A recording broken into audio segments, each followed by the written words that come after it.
right, everybody, welcome back. So I'm hanging out with Robin. Thanks for spending some time with us today.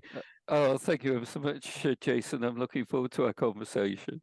So for those of you who haven't been part of our pre-conversation, you guys know now, like everybody's listening should know that every guest and I have a hitting record conversation.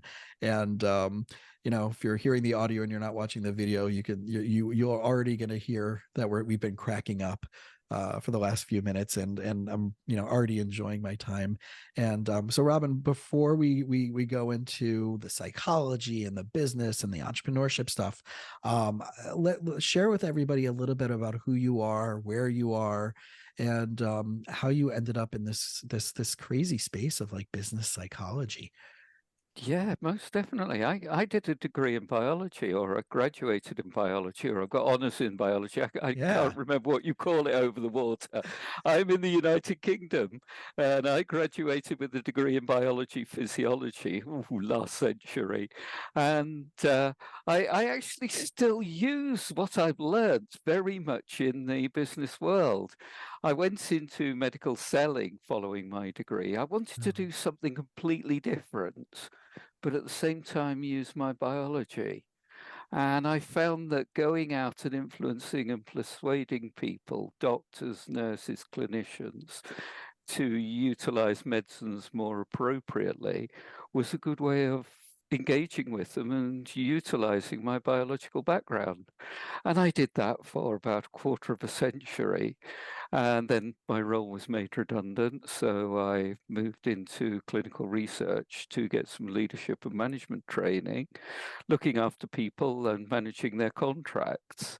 And after a few years, the role was made redundant. So I thought, I can do something a little bit better than that. I could make myself redundant if I want to. So I set myself up in business. And whilst it has been incredibly, incredibly hard, Jason, in the first few years, I'm in a really good place now. And quite honestly, I wouldn't want to be anywhere else. Mm. It has been brilliant. And I've focused in on the concept of emotional intelligence, really, because that underpins everything that we do as human beings. Yeah. So this idea of emotional intelligence, I know, right? Daniel Goleman, if I'm not mistaken, was the person who really put out that thick book. That I remember when I actually didn't even know I was going to become a therapist at this point, but I remember buying that book, and it had to be 99, 2000, or 2001. I don't even know where the book is at this point. I'm looking around on all my bookshelves, but I know I have it somewhere. I can't see it on your bookshelf Yeah, behind oh, you. there are multiple, and I'm actually one of my goals for the rest of 2023 is to start downsizing my physical books and putting them onto Kindle format. So Right. yeah, Right. because it's technology is wonderful. But I remember seeing this book and then starting to go through it, and I'm like, okay, this is daunting. One, it's like a massive book, it's thick, and two, like not always so easy to understand. And I didn't have any graduate training in this level of psychology yet. So, just for people who one may have heard this term or have heard this term, what's your personal definition of emotional intelligence? My personal definition is very, very simple. Let's condense that thick book down to a few succinct Love sentences. it. Please. Emotional intelligence is being smart with your feelings. It's Oh, com- it's combining your thinking with your emotions in order to make good quality decisions and build up authentic relationships. That's it. There's nothing more complex than that. However, it's incredibly hard to do. And I've spent a lifetime trying to do it. Some people get it and are really good at it very, very quickly, but I'm not, I wasn't, and I don't think I ever will be. But it gives me an opportunity to really practice what I preach and go out there and try things out. And if they don't work, then just alter the way in which I do it. And mm. sometimes it works really, really well, and sometimes it doesn't. But as long as I get more positive hits with it than negative, then yeah, okay, that'll do for me. Then you're on the right path. It's so funny. The, Yeah. the word that I'm hearing from that, and I use this word twice. So I had a few sessions this morning because it's lunchtime here for me now. Is I shared this with 2 out of the 3 sessions that I work with. Is what's the recalibration you need to do? And a lot of people forget that, right? And I think what you just described is a version of that, of going out, you're learning something new, you put your training wheels on with this new information, you go out and you try it, and then you come back and like, okay, this worked, this didn't work. Now let me go back to the drawing board and recalibrate it. Yeah. I find that a lot of people they're sticking to what they know. They might be learning new stuff. Yes. They go out there and like, didn't work. And then they just abandon everything and go back to their default mode. Sure. Well, let me give you a really good example about Please. that, around that, because a lot of people will come into the emotional intelligence space and will look at ways in which they can become more assertive. Now, a lot of people think that assertion is aggression, and it's not. It's a case of succinctly stating your needs and getting yourself heard. Now, people don't necessarily have to agree with that. You don't have to force your needs on them. But as long as people are hearing those needs and taking them into consideration, then you're being assertive. Mm. Now, people who've been fairly shy and retiring and fairly timid suddenly want to become more assertive. So they go out into the world, they practice their assertion skills, and it flips the other way. They put it over in an aggressive way, and people will react negatively to that. And there will be an upward spiral of aggression where the person thinks, do you know, I'm not enjoying this. So they go back to being the timid, shy, retiring person that they always were, simply because it's too much like hard work. So again, it's a case of getting the calibration right. Yeah. And I can even see some people maybe even saying, okay, so I don't think it's working. And then they double or triple down on Yeah, that tactic. And then it makes yeah, it even worse. But they're like, well, now I feel better. I'm telling everybody what I want. I'm always putting it out there. You know, it's like that joke. One of the many versions of this joke is what happens when a vegan and a CrossFit athlete walks into a bar. Oh, I've not heard that one. Everybody knows because they tell them in 30 seconds that they're a vegan and a CrossFitter athlete, right? So it's like they're doubling, right? It's that double down. I'm going to triple down. I'm going to quadruple down Yeah, on it, and I'm going to make right? I yeah. know you, right? It's the joke is also about Harvard or Yale or whatever, right? It's like Harvard person walks into a bar and everybody knows because they told them that they went to Harvard. So sorry if I touched a nerve there, no, so you have a Harvard No, connection, no. right? No, I'll be Yeah, playful. So yeah, so but it's about anybody can do that in a way that they would seem like we talked a little bit about positive and negative, but in a way that I like using the way that is it serving you to be more joyous and connected, or is it not allowing you to be yeah, more joyous and connected? yeah. And how can you have a warm relationship with the other person that you're connecting with? And if you can do that in an assertive way, it will then mean that you're managing your emotions, you're combining your thinking with your feelings, and you're building the relationship through good quality decision making. It's emotional Yeah. intelligence. So it's moving from I guess the way I would describe that with my clients would be you're moving from a reactive place to a neutral place to a proactive place. Yes, yes. And that transition from being reactive to proactive takes a lot of energy. It's Yeah. breaking the habits of a lifetime, and it's not going to be easy.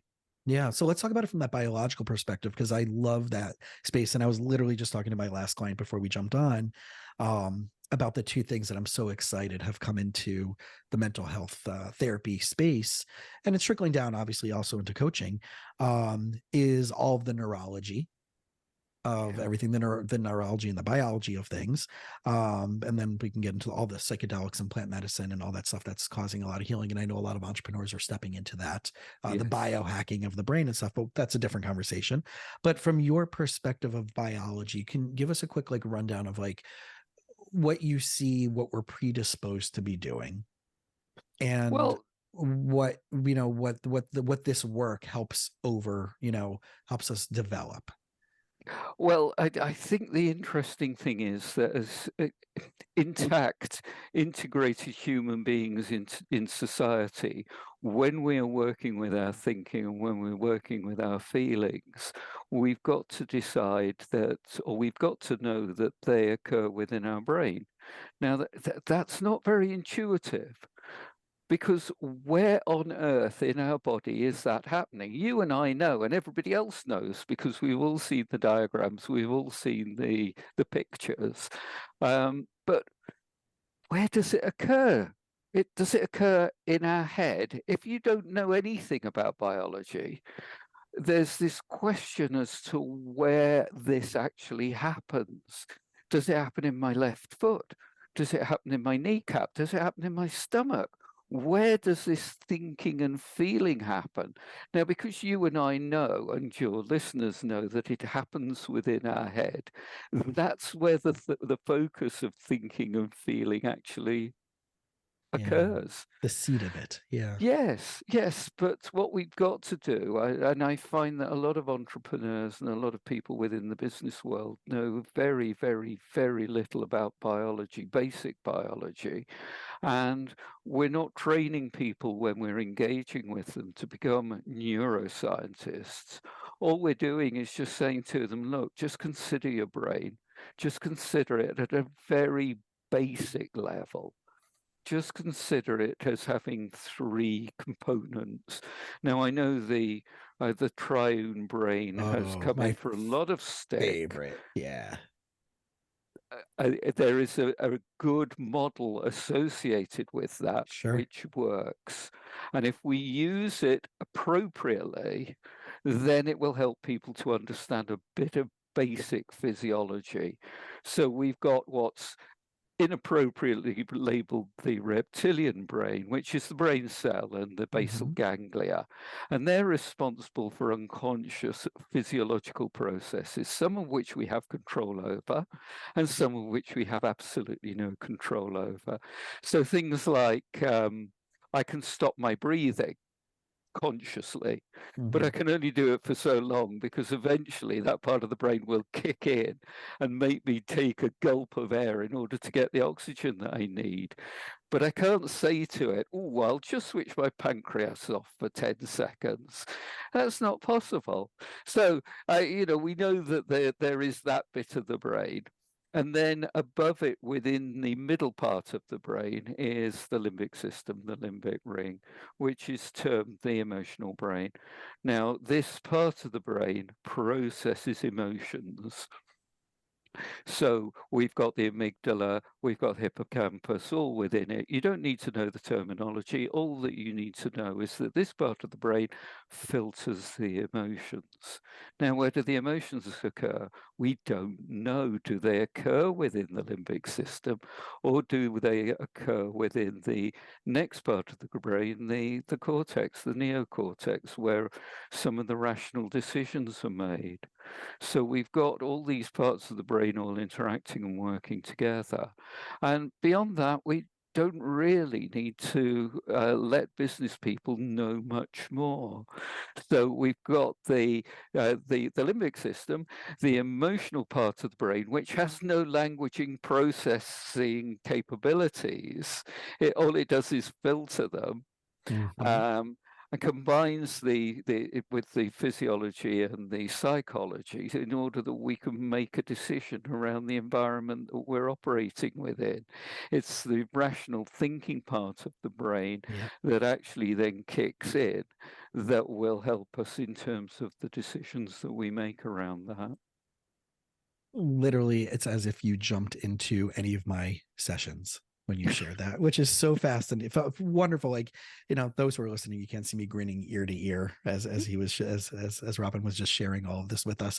And I I love sharing the triune brain lens, because when you see how people can get pulled into fight or flight, survival mode, old instincts, habitual stuckness, whatever it is, in a lot of ways, I even avoid the word self-sabotage, because yourself can't sabotage you, because your truest self is always looking out to protect you, right? That reptilian part of your brain, the survival brain. But what I love explaining and adding on to the mammalian part of your brain is that it's timeless memories. And that our brain right? That rational part of our brain will filter that to determine, is there similar enough that I go then into the reptilian brain? Is this something I want to approach or I want to avoid? And that's where that part of the brain can overpower, that limbic system can overpower our rational strategic brain, and therefore create what has previously been called self-sabotage, but really it's just maladaptive stress patterns that are keeping you stuck in a filtering for survival versus approaching and using it in a way that can be beneficial. Yes, and then going back to our earlier part of the conversation, people then become proactive or reactive. So the whole idea of fight and flight is very, very basic. But quite honestly, it works, and there's no more complicated addition to that other than the fact that we've got 4 reactions to a certain situation. We either flee from it, flight, we stand up and attack, we fight, we have complete indifference to the situation. So we've got no emotion around it whatsoever, or we freeze. And we've got those 4 basic survival mechanisms that respond to the environment. There's nothing more complex than that. So stripping down all the niceties down to one of those 4 will help people to understand their reactions to certain events. Yeah, and I just did have that with a conversation with a couple this morning where I said, and I explained this to them exactly verbatim what you just said, and I said, okay, I want you to go back to the time frame in which you met 16 years ago, 18 years ago, with all the life, right? And you're on date 2. Based on how you respond to conflict and trauma, which one or 2 of these were you predisposed to at that point that now looking back, you had no clue that that's why you were responding to your new partner in that way? And now imagine building up 18 years of a relationship, not knowing that you were predisposed to doing that, AKA you never had a chance. Right. So now that if you know this and you can figure it out, and the way I like deciphering it with clients is that let's start going through all the things that you view as a challenge in your life. And then let's go through all the things that you felt were easy when the challenge came up. Let's make a spreadsheet out of that. Let's do a list of all these challenges. Here's all the things that happened to me positively and what would be you would seem negative, which I know we're going to get into that, those frameworks of positive, negative, but for the sake of simplicity, that you seemed as a, right, this was good, this was bad, right? Yeah. And then let's put in your predisposed. Let's go through that. Let's go now through this list and put in fight, flight, flee, or fawn in that, right? Fawning is pleasing to appeasing, for those of you who are not familiar with that term, right? And that's the newer Stephen Porges has been talking about that in the polyvagal theory. But put which one you are predisposed to for this category, theme, or topic. And then you're going to have a dominant thing, and then you're going to have something that flips to the other side for these other things, right?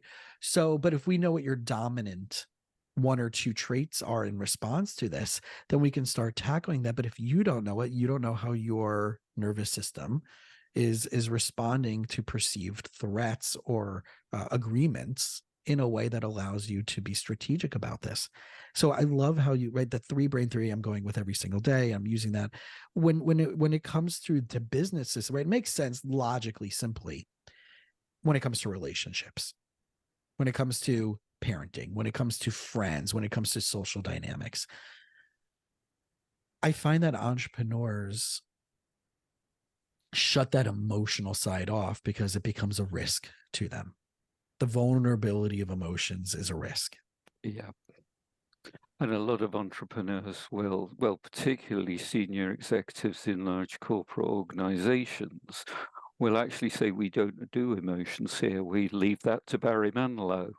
And quite honestly, yes, you do emotions. And if you want your people to be happy and to work in a contented way, there's no point in creating a culture of fear and anger just simply because you happen to be frustrated and anxious because you're not hitting your targets with regards to what the shareholders are expecting. Yeah. So how do you manage your emotions in an appropriate way in order to get the outcomes that you're looking for? Now, there are going to be certain times when you need to go along and reprimand people because they're not performing as well as they could or should be. But if they're not performing as well as they could or should be, listen to them. Find out why they aren't, rather than just assuming that you know that they're not working hard enough. So there's a whole host of things that need to go along behind that. So I had a conversation in a business accountability group that I am, and they were talking about the staff that they have now versus the staff that they used to have when they bought and sold a new practice. Is, this idea of, but I'm hitting walls with them. And my offering to them was, well, you're only going to hit the walls to the extent of the work that you've done on yourself around that particular topic. And of course you're going to attract, I don't mean like necessarily like, law of attraction type of perspective, but you're only going to hire and retain and inspire and engage with them only to the level of your own personal understanding, but never any better than that, because of the work that you haven't done. And I think that's kind of where, that idea of every business owner has the business succeeding only to the level of their own personal growth and personal insights and self-awareness and emotional capability or emotional intelligence. And therefore that's just a reflection. That person that's the biggest pain in the ass employee is really just a reflection of one, well, what didn't you see that you shouldn't have hired in the first place? What are you tolerating, right? What are the things that like you use it as a scapegoat for something you haven't worked on in your own self? All the different variations of that. Walk us through a little bit of that from your perspective. Yeah, most definitely. And as you say, a lot of people will hire people based upon what they think the business needs. They don't necessarily do it in an emotionally intelligent way, because they don't have the emotional intelligence themselves to understand what it is that they're looking for. So quite honestly, a lot of CEOs will need people who challenge them, who irritate them, who cause them anxiety and cause them problems, because they are thinking and behaving and doing things in a different way to what they're doing. They may be doing it in a better way. It's just you've got to allow them to do the job that you've employed them to do, and not tell them what you think they ought to be doing, because that's the way you would have done it, or that's what you want. And a lot of leaders and managers that I work with have issues with the people that they have. I don't like using the word underneath them, have working for them, because they make an assumption that they're not performing in the way in which the leader needs or the leader wants. And what they've got to do is to recognize that those people are paid to do a job that that leader isn't going to do. So if you're not going to do it as a leader, why are you employing somebody else to do that job, and then trying to influence the way in which they do that job by telling them what it is that you want them to do? Give them a little bit of an opportunity to be innovative, to break the rules, to go out there and try something different, to be accountable and see what works. Yeah, a question I like asking is, if you asked your employee, if you were the owner of this business, and say it with love and say it with strategicness. In other words, what problems or challenges do you see, and how would you go about fixing it? And what would you get rid of completely? What would you enhance? What would you, if this was your business, what would you do?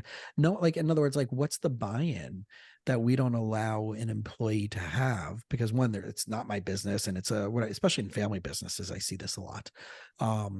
Where they don't feel like they have an ownership, and they feel like they're just hired help. And that's the worst place you can feel, is I'm just hired help, and I'm here to get your job done, but I'm here to do it but you're the one getting all the success credit and kudos and the financial benefits.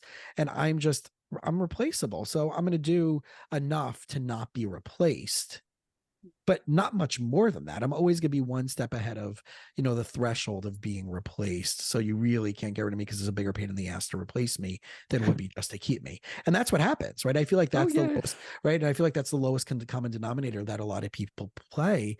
And do you, and have, where has that have you ever used that practice on a different scale, in any way, shape, or form? Because I don't know if I'm the only one that's doing that, at the little level that I'm playing at compared to the level that you're playing at. Oh, most definitely. I mean, there's this very, very good question there. If this was your business, what would you do? Now, the way in which it's phrased and the way in which it's delivered will have an impact on the person receiving that question. And obviously, the person who's actually asking that question is going to influence. And I think a lot of that is then underpinned by trust, because if it is a senior person who that individual reports into, either first or second, or maybe even third line, then there may be a level of intimidation in giving an honest answer to that question, because they don't know whether those answers are going to come back and bite them at some point.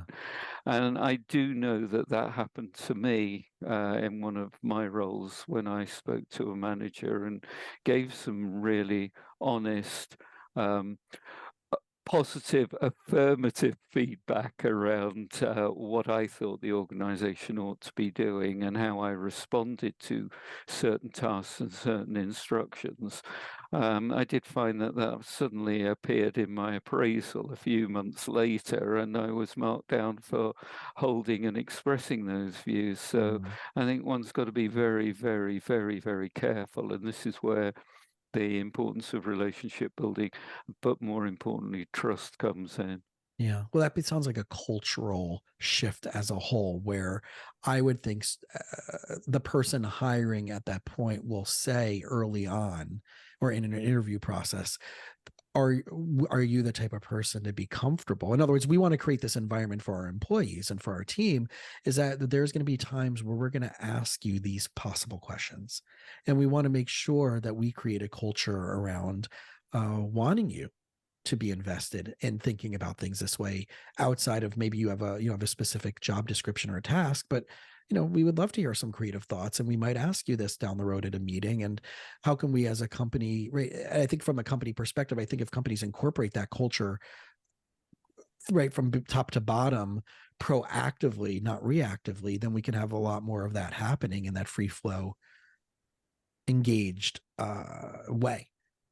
Yeah, if I was sitting there hearing that in an interview, I'm going to be perfectly honest with you, Jason. I would take it on board. I would think, I like what I'm hearing. This sounds like the type of organization that I would want to work for. They are saying the right things, but the trust isn't there. Right. I don't know whether it's just a whole load of words that they say at every interview. So what I would do is, if I'm given the opportunity to join that organization, keep that at the back of my mind. That is the culture that they are striving for. And then I test it as an individual and see whether they are genuine in terms of delivering that outcome. It may be that they're quite happy to say whatever they want at interviews to land the right person. Yeah. But the reality is not quite as it should be when you're actually immersed in the job. Yeah. And kind of 3 to 6 months in the role, you think, it's not really quite how I was. It's not adding up, right? It's not We're as it was forward sold to thinking. We're be. a progressive company with these things, and yet Don't it's come the in with same old. any ideas. Yeah, right, exactly. Do it Right. our way. We know what works. Well, right. And I guess maybe in the way I was saying it was, I was implying that the company is actually committing to that and demonstrating that. In other words, right, there is no culture of retaliation. There is no culture. Yeah. There is a culture of humility. There is a culture of vulnerability. There is a culture of, yes, I may be in a higher strategic position, but if I make my team look good and my team makes me look good, it's a rising tide that raises all ships, and we're all going to be rewarded for this.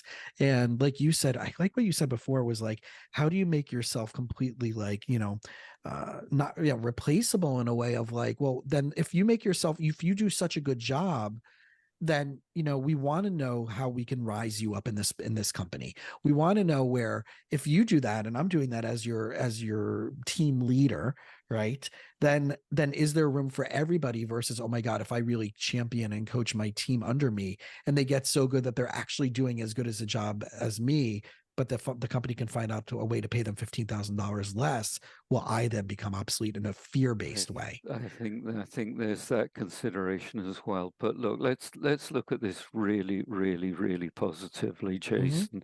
There are organizations out there that do say the right thing, say the honorable thing, behave in the honorable way. And boy, isn't it wonderful working for them? And whatever they produce, whatever they sell, whatever their service is, whatever it is that they are doing in order to live, grow, and survive, to be profitable. It is wonderful working for them and working within that culture. It pulls out the best of the people within that organization. People grow, they thrive, they enjoy that organization, and then if your role happens to be made redundant, you're in a position where you can move onwards and upwards because you've got the confidence, the competence, and the capabilities to go away and do it. Yeah. And I think that's incredible. One of the ways I saw it, I remember talking to an educator shared this with me. And they said that one of the things about having, from a student perspective, that they always want to make sure that if they welcome a student into this program, that it's the right fit for them. Not only is it the right fit for the program, but it's the right fit for them. And so in other words, yes, obviously we need the money because we're an income-based, even though they're a nonprofit, but nonprofits still need to make money to exist. But the person said to me, this educator said to me, if at a certain point in the time that they're in the school, and these were college level kids, if we find out through mutual conversation that this isn't the right place, I'm going to go and help them find the place that they need to belong. Yeah. And that, again, blew my mind because you don't hear that. Usually it's you have to fit into our culture. And if you're not, there's something wrong with you. So go F off. And we're not really invested. We're only invested in you as long as it makes sense and it benefits us. And I can imagine companies saying, listen, we want you to be here for as long as it's mutually beneficial. And when it no longer is mutually beneficial in a good way, let's help you find and set you up for success somewhere else, because that means that's going to look good for us that we have this relationship with other companies and other places.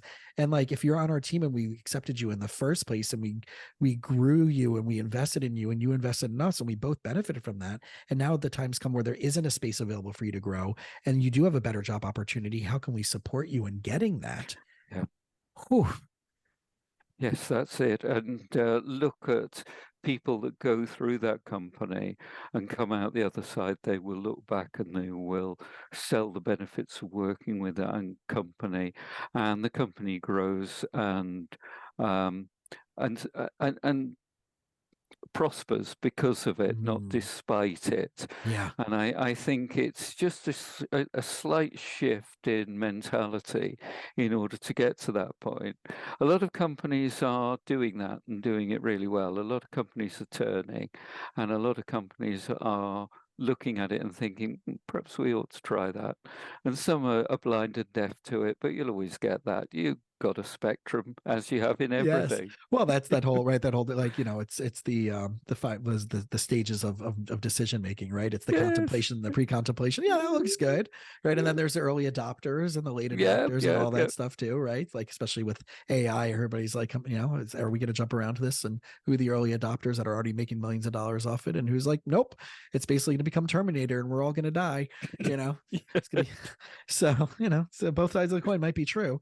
But so let's talk about a little bit nitty-gritty practical of how you do this through your business, right? There's there's books that you've published, but more importantly is this curriculum and coaching and guidance and courses. So let's talk a little bit about this, about what you've created and how you bring your passion and talents to the world. Sure. Well, when I was setting my business up 15 odd years ago, I was looking in the area or working in the area of people development and developing my business along that line. And I was doing training, I was doing coaching. I still do training, I still do coaching. But there's a lot of downtime when you're waiting for people to make decisions. There's a lot of time when you're spending working on reconfiguring parts of your training, parts of your coaching, parts of the interventions that you have with various organizations. So I saw an opportunity to actually produce these into online courses. This was about 8, 9, 10 years ago, before the world had even caught up with the idea or even thought about the idea of online So you were an courses. early adopter, huh? Well, I was, and I put a few emotional intelligence courses up on a few platforms just to see what happened. And very, very, very, very slowly, they started to take off. And from very humble beginnings of one student giving me $6 over a 6-month period, I've now got well, it's creeping towards the 500,000 students or That's learners taking my courses amazing.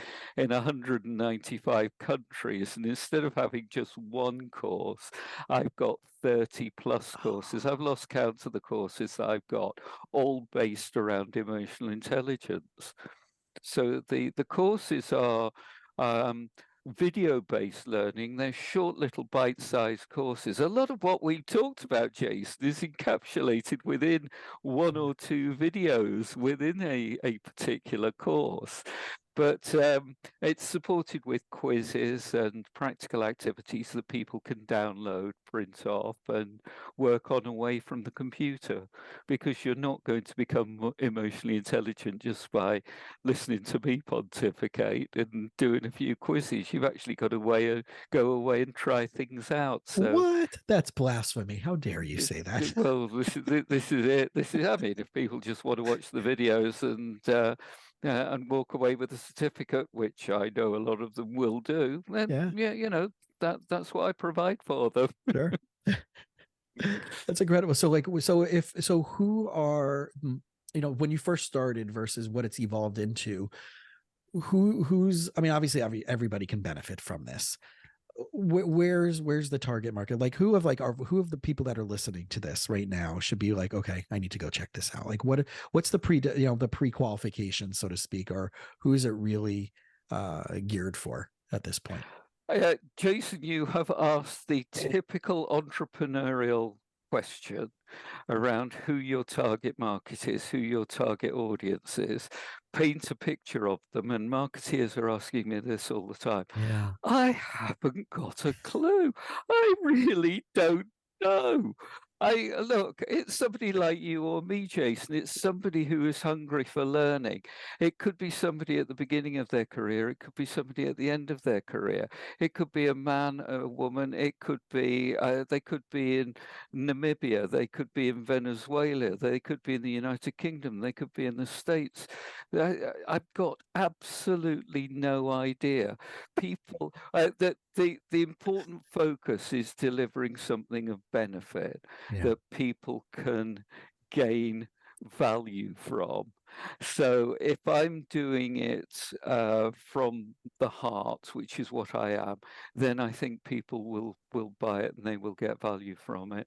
So you know, it's probably anathema to many of your entrepreneurs to have the question answered that way. But here I am sitting on half a million learners, Yeah. and if I was to paint a picture, it's somebody in the business world. That's it. They Yeah. could be That's it. corporate, they could be in the public sector, they could be in a charity, they could be an entrepreneur. They are people who want to know a little bit more about emotional intelligence. Here's a course on collaboration. Let me take this. Let me look at the principles here. Let me see what I can learn from it, and let me see how I can apply it. Could be a leader, could be somebody who wants to progress their career and need to get the skills so that they can talk and interview with panache and credibility. Or it might be somebody who's been a leader for many, many years and thinks, do you know, I just need a refresher. Yeah. And I can see how all of that can be carried over into relationships outside of the business world. Yeah.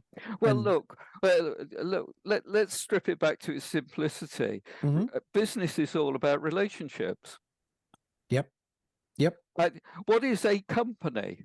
What is a company? Let's talk about Apple's been in the news this week, and it will probably be in the news when your listeners listen to this in a year's time, in Yep. 18 months' time.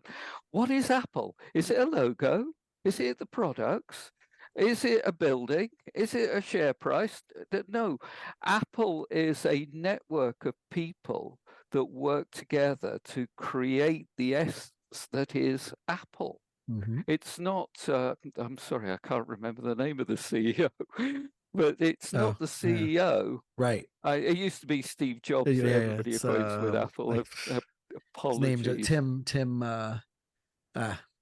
yeah. I've read it so many times. I know. It's one of those things that's on the top of our head, but we can't both verbalize. Yeah, but anyhow, it's not the CEO. It's not the shareholders. It's not the people at the conference that they were at this week. It's the network of people Tim that Cook. makes up the organization. Therefore, it's relationships. Right.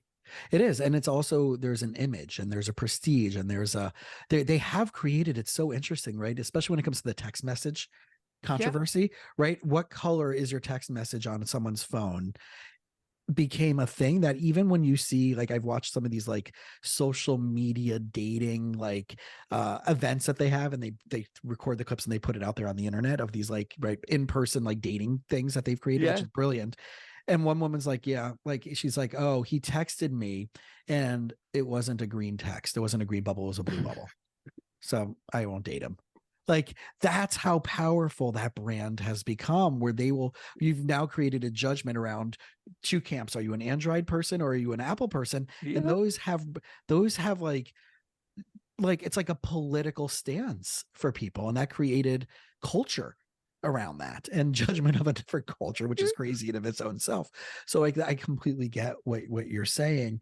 And I want to, before we wrap up, there's something that I know you and I wanted to talk about, and I didn't want to skip that. And even though it's a little bit of a hard pivot, is just the idea of positive and negative emotions and positive and negative experiences. And I do want to touch on that for a few, because before, I know we would both get off this call and be like, we've got to talk about that. And no, it goes back to everything that we've been talking about with regards to emotions.